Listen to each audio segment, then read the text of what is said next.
Howdy, y'all. Welcome to the Purple Hats Fireside Chat on Purple Teaming.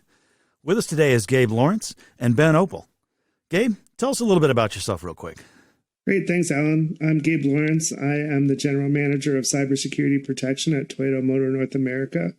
It means I'm responsible for all of the technical side of the cybersecurity problem, covering both enterprise and manufacturing. Ben, how about you? Hey, Allan. So I'm a Senior Director for Customer Success with AttackIQ, and my job is basically post-sales enablement. And kind of like consulting, we make sure that anyone who does join us as a customer has all the knowledge and resources they need to enable breach and attack simulation and security optimization as a practice in their organization.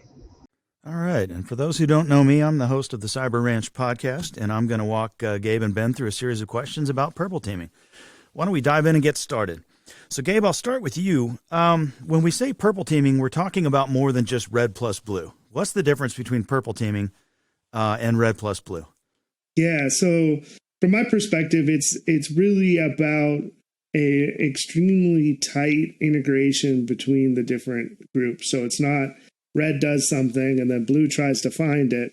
It's that they work together in the same room on a problem and feed off of each other as they move through. So the traditionally red folks will maybe try and attack something and then shift over and look at the traditionally blue team side as they're looking for logs and things like that. And they can collaborate on figuring out detections, new strategies, and what they should be looking for. So extremely interactive in the same room, basically. I like it. Ben, anything to add to that? Yeah, honestly, I think what Gabriel just told us is very, very accurate. Right now, what you're trying to do is build a pipeline between adversarial effects, obviously the simulated ones, and detection capabilities, right? Effects to effects, and that's the whole idea of purple teaming. It's forging the linkage between the people who generally do the testing, the people who generally do the monitoring. That's just in the broadest sense. I agree with that completely. You can't you can't do good detection engineering if you don't have artifacts to base it off of. I like that. So, Gabe, we had talked earlier about the notion of proof of work in purple teaming. What does that mean in the context of purple teaming, and what are its implications? Yeah, so one of the key things you want to get out of the exercise is that set of what did you do, what worked, what didn't work, what kinds of things are you going to take from that for the next step, and package that up at the end, and use that to track going forward. What are the things that you've tested? What are the things you haven't tested? What controls need that improvement? And then, fundamentally, you want to sort of use that as well to go back and make sure that the things that were working stay working. I like that. There's a hidden word in your answer there of efficacy. And Ben, I'm gonna propose, and you tell me what you think of this. Is the goal of purple teaming ultimately about improving the efficacy of your tech stack, your program? Like, how far does that efficacy notion extend? Keep asking me easy questions. This is going to be a very short fireside chat, Allan. So yes, that's the idea. That's the genesis of the methodology was in people seeing that there was very little we were gaining in terms of efficacy. We were neither effective nor efficient, to steal a phrase, when we were utilizing red teams the way that we were, and keeping our blue teams siloed off from the testing, from the actual anything beyond the actual intent or actions of an adversary, right? The aftermath, the recovery, like, oh, we found something bad, I wonder what happened, right? We're actually trying to see where we can stand before that happens. And that's really, there's a general need in the community for proactivity, and I really think this is kind of what emerged from that. We need something that's effective. I like that. So Gabe, when we talk about efficacy and we talk about evaluating the tech stack, BAS, I'm assuming, breach and attack simulation, has a critical role here, and I'm going to let you answer this one, not Ben. What do you think the role of BAS is in purple teaming? Yeah, I think that can be the great platform that you build some of these tests on top of, right? So, there's test-driven development out there, right, where you write the tests and then you write the code. can be a platform you can do sort of test-driven cybersecurity, right? Where you start specifying what controls and protections do you want to have in place? What kinds of attacks are you worried about? Then you can put them into one of these platforms, see which ones you're winning on and which ones you're losing on, and then use that platform to track over time the improvement in your environment from a technology place, and then kick it into automation where it's continually running. So next week, maybe someone goes and makes some IT change, and maybe that undoes one of my security controls. Well, because I'm building it on one of these breach attack platforms, and it's no secret, we're an AttackIQ customer. So this is what we use to do that. That we can see this change happen in their console and reporting. We can trigger an alert to our SOC or our CFC and have them respond and go and figure out why did this control break, and keep kind of a constant level of cybersecurity controls. I like that. So Ben, tell me more about how BAS can be useful. It's obviously, and I'll throw this piece out too. Gabe alludes to automation, and to me, anytime you can automate, you're saving real, human cycles. But I think BAS is a little more integrated and a little more than just a typical automation solution. What's your take on that? I think we have to ask the question of what we're willing to automate, right? That's one of the biggest questions of the time of the age. What are we willing to put behind the wheel of something that's not doesn't have a meat brain? I personally can't answer that question outside of I'm now willing to automate red teaming, quote unquote. I'm willing to automate breach and attack simulation because I've seen what it can do. I understand that it's effective. I understand that it's safe. I think from a perspective of what you can and should automate, let's just take it from BAS. What we're not just talking about it doing is automating the stimulation of the environment, right? That's just the necessary means by which it happens. What we're automating is the ability to test and prove programs and people, right? We are automating an assessment of what you've installed, and not just from a technological perspective. You have created and installed program guides for how you're going to do business in your organizations. You have created and installed procedures for how certain incidents are handled. You have created and installed training programs for people, inside the organization for who gets it doesn't really matter. But what we're able to test now is the efficacy of things that are just beyond technology. When you look at what you can do from a scope and scale perspective. When we talk about scope and scale, we're taking humans out of the loop, but we're not taking humans out of the loop. We're making humans more effective. We're letting red teamers use those big, beautiful, diabolical brains of theirs to get after the big problems and think about things at a campaign scale. We're giving them the ability to actually fine-tune their testing and get after more than they could in another circumstance, and actually start approaching those bigger problems of, how well are we preparing our people and our processes, and not just our technology. So, yes. Yeah, you mentioned scope there, and that makes me think of the traditional red and blue teaming scopes. And one of the problems that I think with red and blue is that the scope is often very large and very broad, right? And the results are often too much for an organization to meaningfully ingest. You just kind of willy-nilly aim your red teaming at a giant chunk of the estate, and you get back this pile of information, and your blue team is scrambling now to ingest and onboard and even deal with what they've found. So how can purple teaming solve that scoping problem, Gabe? Yeah, it's a great question. So, in a traditional red team kind of assessment, it's very broad. You go in whatever direction you can to get in. You may have some focused goal, but any means to get all the way through that. In a purple team situation, you're sitting back and you're looking at, what are the things that I want to test? What's the important new trends going on that I want to make sure is protected? At the same time, I want to understand, how did my existing controls respond to that kind of attack? And then how can I adapt those? And you work together with that blue and red folks sitting there at the same time, so they're able to play off each other as you go. And so you tend to focus that scope down on a specific problem in the purple team space, rather than can I get in? Can I steal this data from that company? Instead, it's, will this tactic work? And will this variant of that tactic work? Or will that tactic work in this part of my network? Or will it work in that part? And so you're really getting a deeper dive into a specific thing. And there's that feedback where blue detects maybe some part of the first piece. Then red says, hey, but I think there's another way I can go about doing this. And then you find the place that you had that blind spot. Now you're working together to figure out, how do I close that blind spot?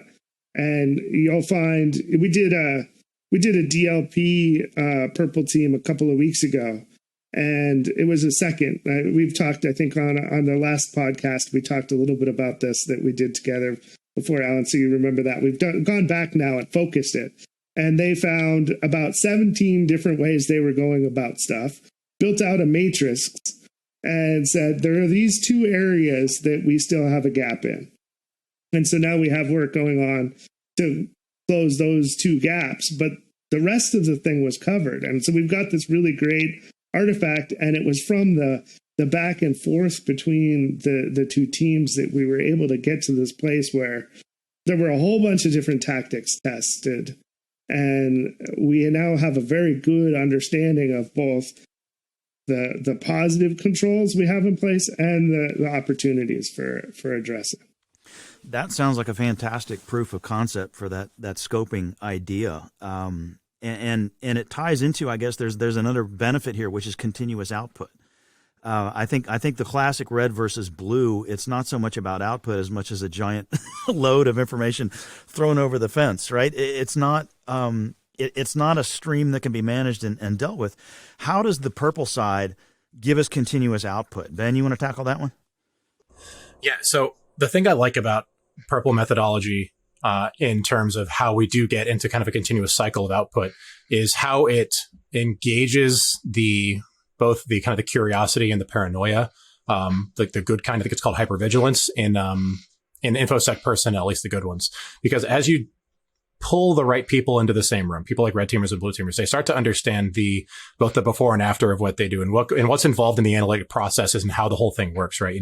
A red teamer is going to start to understand more about the actual layout of the company's defenses. They're going to understand more about how the technologies function, the same way on the other side. But what you're going to start seeing is when you start doing these really focused executions, like Gabriel was just talking about, going into DLP and just getting elbow deep, getting dirty, and figure out everything there is to figure out about how this DLP is working, you understand the scope of your problem set far better.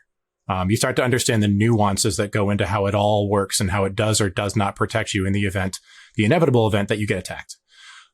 So the continual output piece of that is because once you see how big the problem set can be, if you're the right kind of practitioner, you're going to be thinking about what it would look like if you did that against another piece of technology, what it would look like if you did that in another piece of your architecture.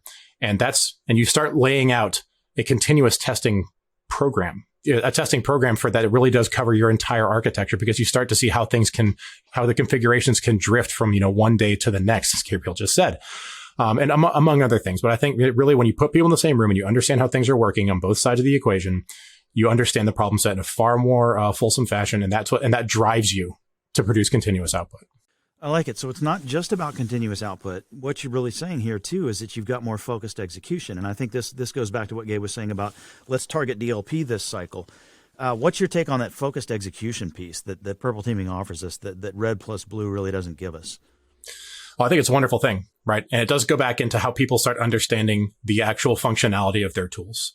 When I teach this stuff, I teach it in three phases. There's threat profiling, and then there's, emulation planning, and there's the actual recovery piece of it, right? Emulation planning is really the big piece here, because it's understanding how you're going to line up techniques against your actual defenses.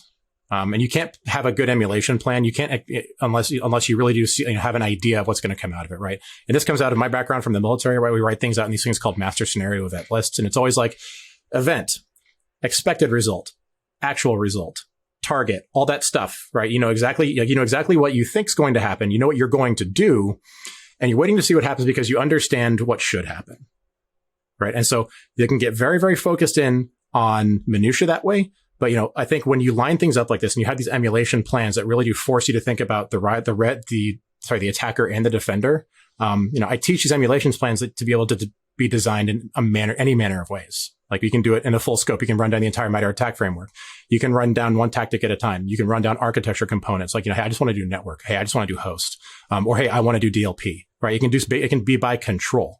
The fact is that when you do look at it as an attacker, if you're a defender and you try to look at this problem as an attacker, you gain a different perspective on it, and you get actually the ability to execute in more detail than you would otherwise. So, yeah, world according to Ben. Focused execution. I love it. Gabe, anything to add to that focused execution idea? Yeah, and I think it's interesting, right? So it goes back to, what Ben's talking about now, but also what he was talking about earlier with understanding the efficacy of your technologies. There's another piece that happens within that with what he's talking about, where because you have that tight integration of the red skill sets and the blue skill sets working together at the same time, you may end up, maybe you go through the whole thing and your controls work, but somewhere along the line, there's that point where someone in there says, that wasn't what I expected to see, or I didn't realize it worked that way. And that's a huge benefit as well, because suddenly now you've got the two different skill sets training each other up. You've found a place where your staff is learning and developing. And so there's, we've been talking a lot about the technology side of this, but there's also the people side, which is you're going to be a stronger attacker if you understand how defenders work. You're going to be a stronger defender if you understand how attackers work. And working together and seeing the tool sets go really has a huge advantage in making both your team and your technologies more effective. I love it. Now I'm going to soapbox, because you just talked about what makes good attackers and defenders, but sorry, Allan, go ahead. No, you go. If you're not already a good sysadmin, don't think you can be a good attacker. Just go ahead and take that for what it's worth. Or defender. Right. Anyways. True. Yep. No, that's sound advice. And Micropurple teaming is kind of the way I like to think of it is you can get into the minutia if you want to. You can roll something new out. You can say, here's the new attack surface we've introduced. Let's do a purple teaming engagement around that new attack surface. You can include it in your pipeline, and you can get that micro focus, down to that level if that's the way you want to play it. Or you can step back, look at broader strokes like, hey, let's tackle our entire DLP scenario. That's one of the things I love about purple teaming is you can drill down to even that micro focus if you want to, where it's just like, hey, we brought up a new app. Let's purple team the one new app, or let's purple team the 8 new screens in the existing app, right? Depending on how fast your pipeline flows, right? So that's a good segue into some of the more technical stuff. I want to get into the meat of this thing now. Instead of a high-level talk, let's talk about Purple Team starters, right? Some good technical starters to really kick off a good Purple Teaming program. And I'm thinking specifically of Mimikatz, Bloodhound, Responder. Gabe, why don't you walk me through what a new Purple Team setup for Mimikatz would look like? Yeah, great. So, fundamentally, right, the idea here is this is a tool that will go ahead and extract hashes from memory, can also reach out to domain controllers and do a domain sync if you have the right privileges. It's one of the key elements in the ransomware chain, right?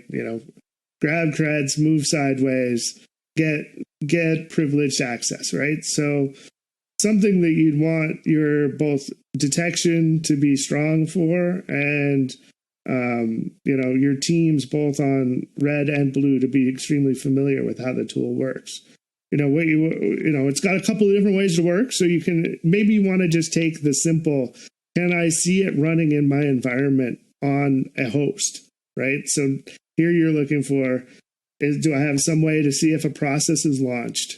Do I have things that will notice different file accesses and things like that? Do I have a way to see someone using a tool in a privileged context that they don't normally use? And you're gonna customize and cater this to what you're doing. But I think fundamentally, right, the blue team folks are probably not running this tool very often, if at all, and not really familiar with how awesome it can be as an attacker.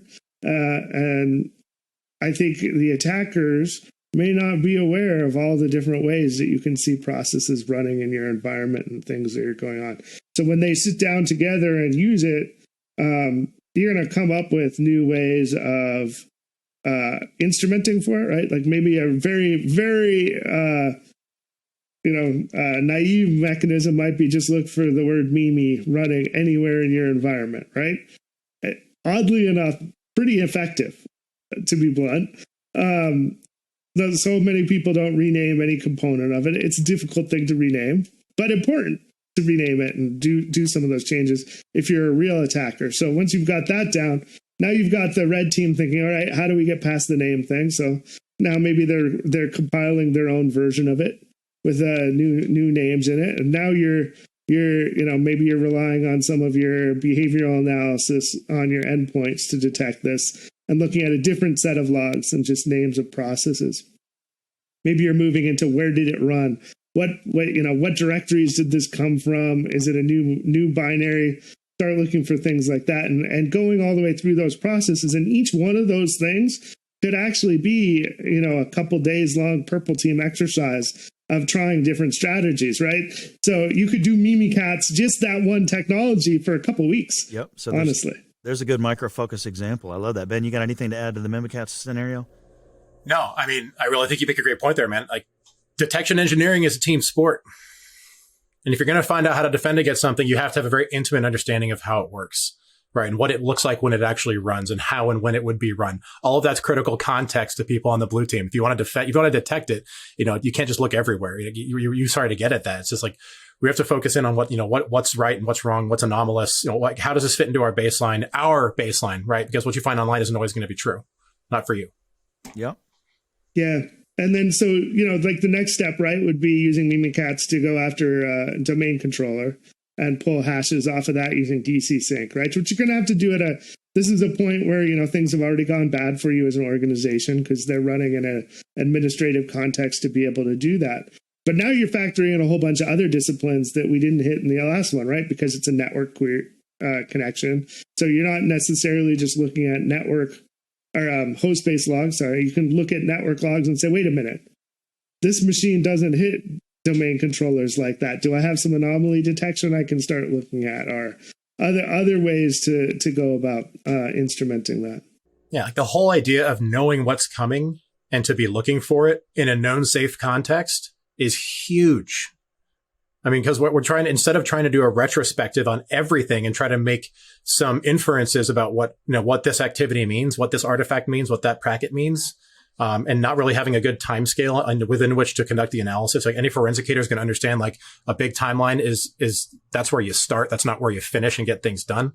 Like, you got to narrow that timeline a bit, and you're doing that artificially, but you're producing genuine results this way when you actually are sitting there with people who are executing. They're like, I'm pressing enter now. And you're like, okay, I'm watching. Like, tag it. This is where I'm going to figure out how to detect this.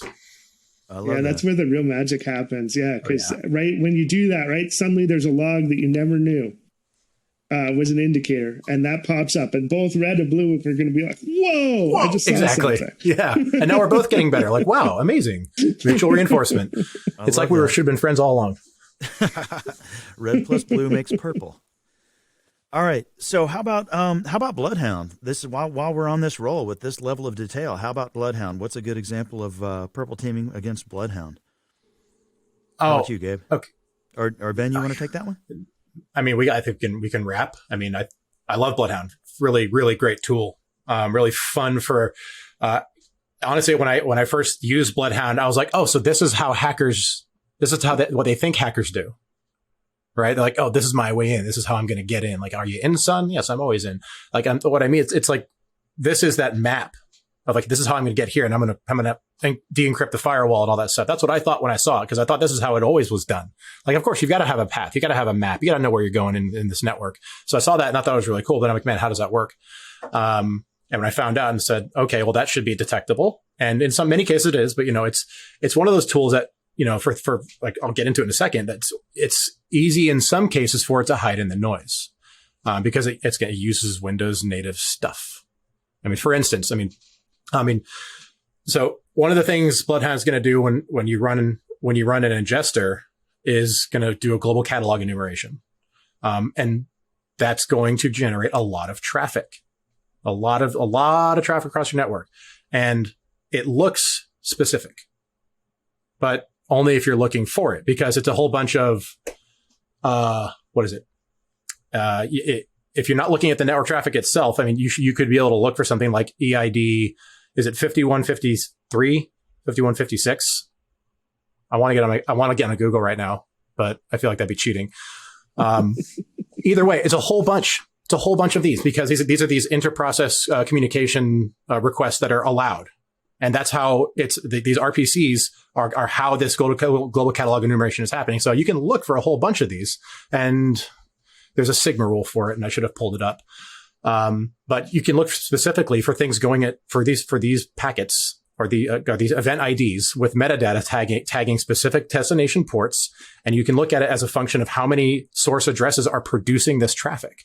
And there's a pattern for that. Like if there's this much traffic coming from this address going towards these ports, or with these event IDs associated, then you might have somebody who's enumerating your global catalog. And Gabriel, correct me if I'm wrong, I can't think of another reason to do that kind of fast global catalog enumeration, unless you're running a Bloodhound ingester. Yeah, it's not normal. Yeah. And it's one of those things where, like, if you've got both teams sitting there and the red team's like, all right, I'm running I'm running Bloodhound now. Like, here's your time delimiters. Let's see what we find. And you're going to see this and you'd be like, wait, that traffic doesn't make much sense. And that's the whole idea. Like much like in many types of science, all the most interesting things or most terrible things happen after someone said, "Oh, that's interesting."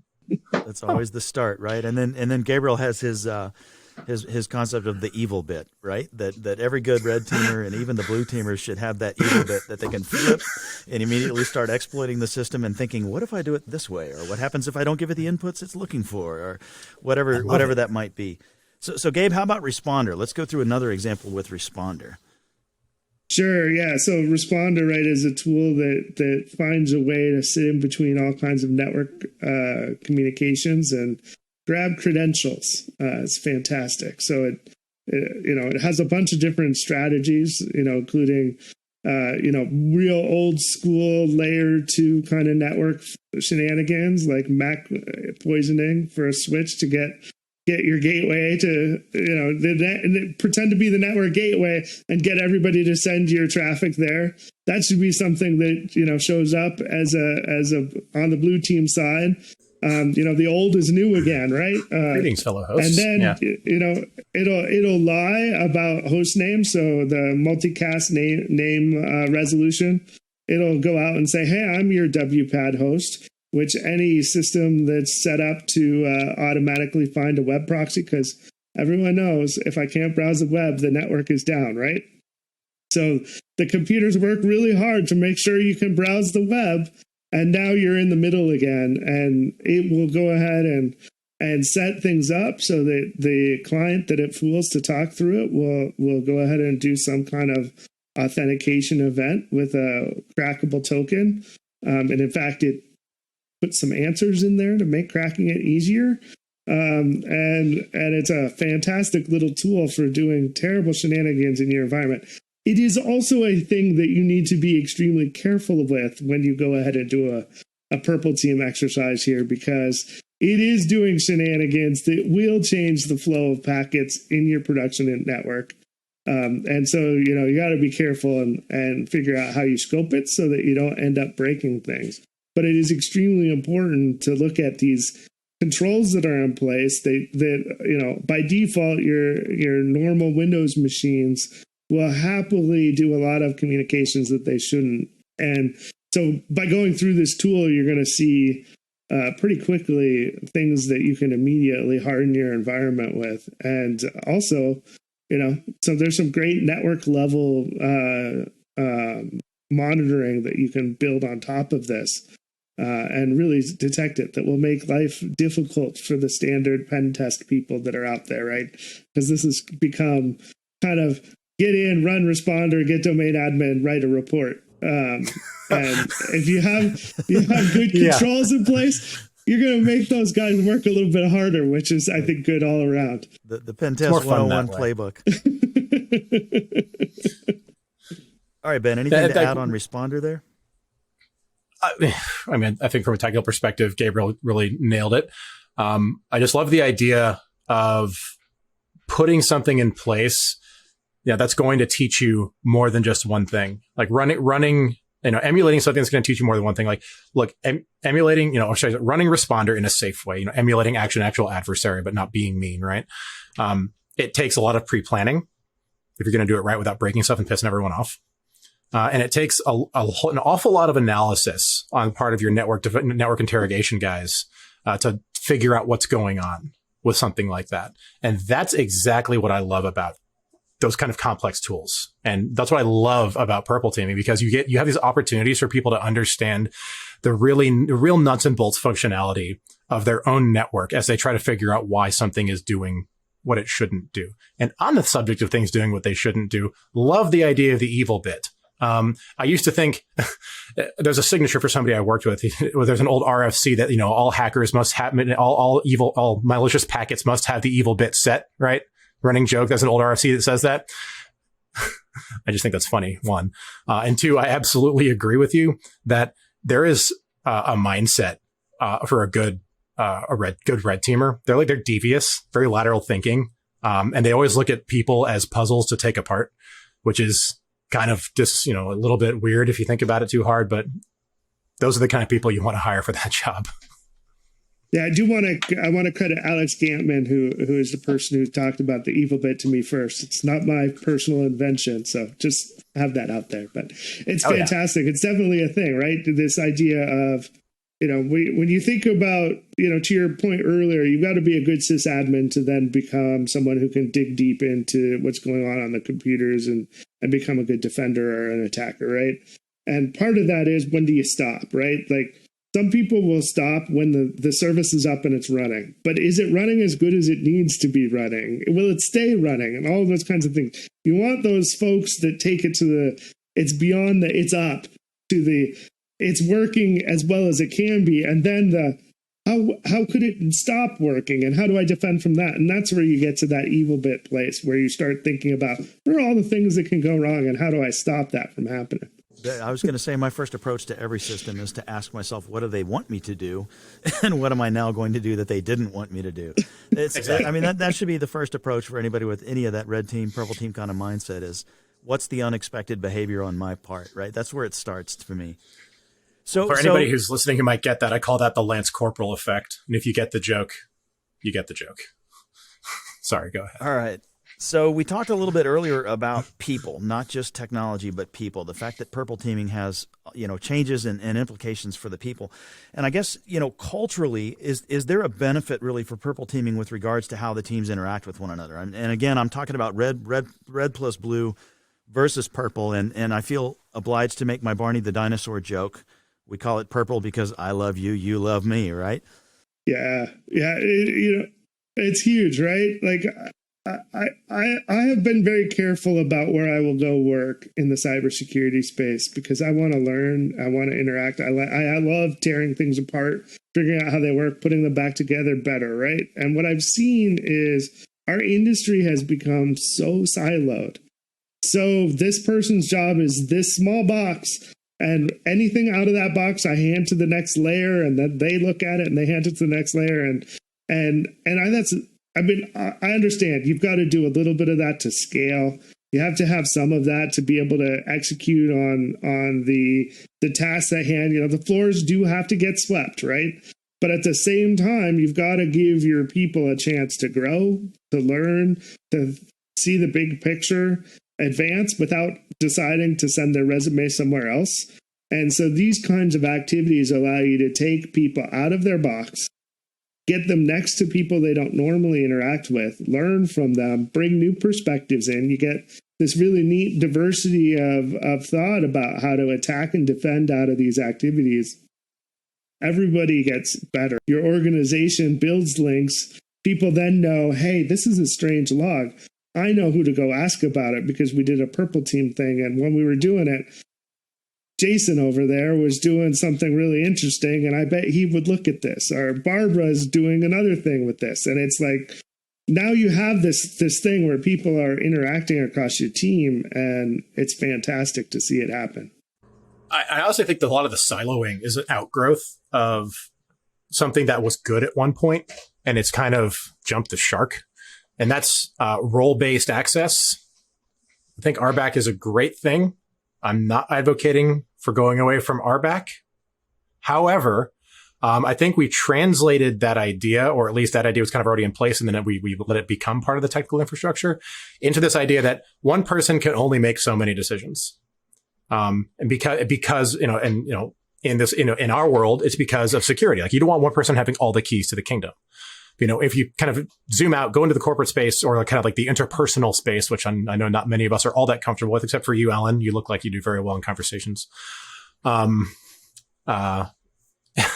You have this idea of risk. And you don't want one person having too much risk that they can play with. And I think there is there's a tendency for people to want less risk for that they can personally affect. And there's a tendency in higher levels for them to want to consolidate that risk play higher, which is to say that you're letting fewer people do fewer things, which means you need more people to do more things. And I think the siloing emerges naturally from that. And forcing the interaction the way that we're talking about right now is really how you get away, is really getting, it's making people understand what they can do when they do cross they cross the line on the floor, right? It's just a line on the floor, just walk across it. And, knowing that, Kyle over there, I can't remember the name of the person you used, actually knows something about this when he wouldn't have known that otherwise. So from a cultural standpoint, I think we're kind of sitting in an older mode of operation, that I believe that the community at large is happy to break out of when given the opportunity. Yeah. I think the hacker mindset is tear down the walls anyway, right? We will not comply. You kind of get it. You're kind of touching on some big items, right? There's disclosure discussions. There's offensive tool discussions we could have out of this, and I don't necessarily want to touch those third rails, but I will just a little bit and say, this is an important thing, I think, for people to understand how these things work. And the industry sort of started off with this idea that people were magicians. The cybersecurity people were doing amazing things. You couldn't possibly understand how it works. And we've built a lot of mystique up. And I think, as we've matured as a profession, it's time to tear that down and figure out how do we get more people in here doing this and share that knowledge, and across those silos as well. Even within this industry, we've got the red team can't be like, woohoo, we got in, mic drop and walk away, right? You've got to find a way to fix it so that knowledge of how they got in has to be conveyed to the defenders, and it becomes just so important for that spreading of that to happen. So yeah, and that brings us to a bigger cultural conversation. I want to break this out, and this will be the final question for the episode here. Culturally, we've got a greater business that we're all a part of, right? Obviously, the IT team is down the hall, and they're sort of critical players. But even beyond them, marketing, HR, whoever's throwing up websites and web apps around the company, whoever's doing new SaaS deployments, hey, we signed up for a new system. How does purple teaming culturally benefit the relationship between the security team and all these other entities in the business? How about you, Gabe? Yeah, this is a great question, right? I think, over the last year, we've seen just an incredible amount of ransomware success, right? Not success on our part, but success on the bad guy side.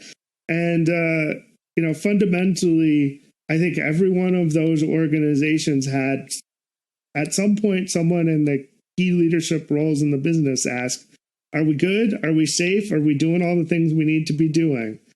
And people put their controls out there and they put their detections and they said yes. And they thought they were right? Like, they weren't being malicious. They thought that in their knowledge base, everything they thought they could do to defend their environment, they're doing. And they lost. And this is where it becomes different. You bring the defenders and the attackers together. You start simulating these things. You start thinking different about the controls you have. Sure, I've got great backups. I restore a file every week. It's always there. Okay, what happens if your catalog file is erased? What happens if the server is gone? Those are things that you don't think about until you start enumerating those scenarios for the ransomware purple team activity that you do, right? And then you find all of those soft spots that can help you get there.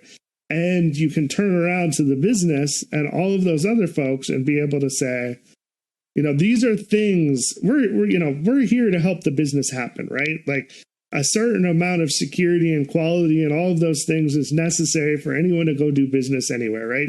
Doesn't matter what the product or our service is. It needs to be built on a solid foundation, and you've got to have that link to be able to say, here's how these things that you're building on could break and how it could hurt that business. And by the way, here's where that you don't need to go any further because that's enough security for the type of business we're doing. And be able to get in and simulate those things.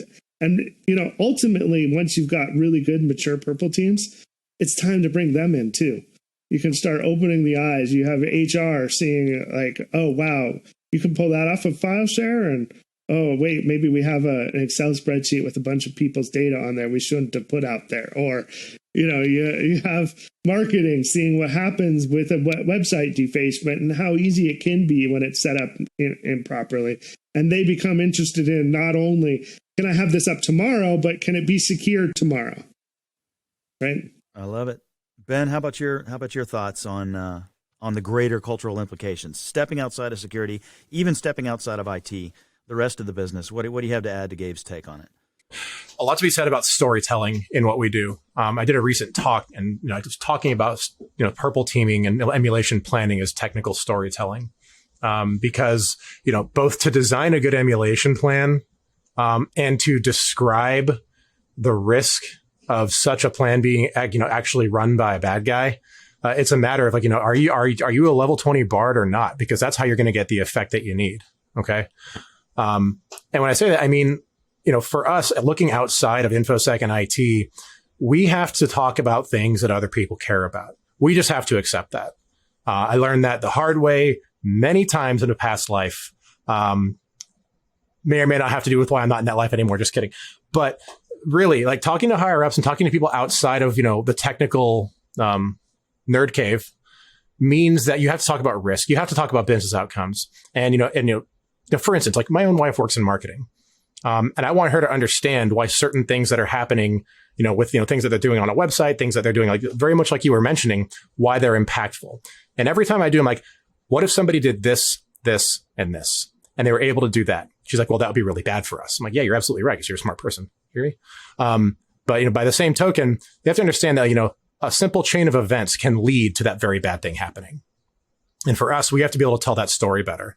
And so if we want to talk about, the purple teaming and how that impacts that, I think the idea of the TTX, the tabletop exercise, even the distilled TTX, the trailer, the teaser, the stinger, whatever, the little bit of it that really just encapsulates the threat and the risk, and, specific to a department or a capability is something that we can and should be doing. Maybe we should be investing in people who can talk like yourself, Allan. Maybe we need to hire people like you in InfoSec, right?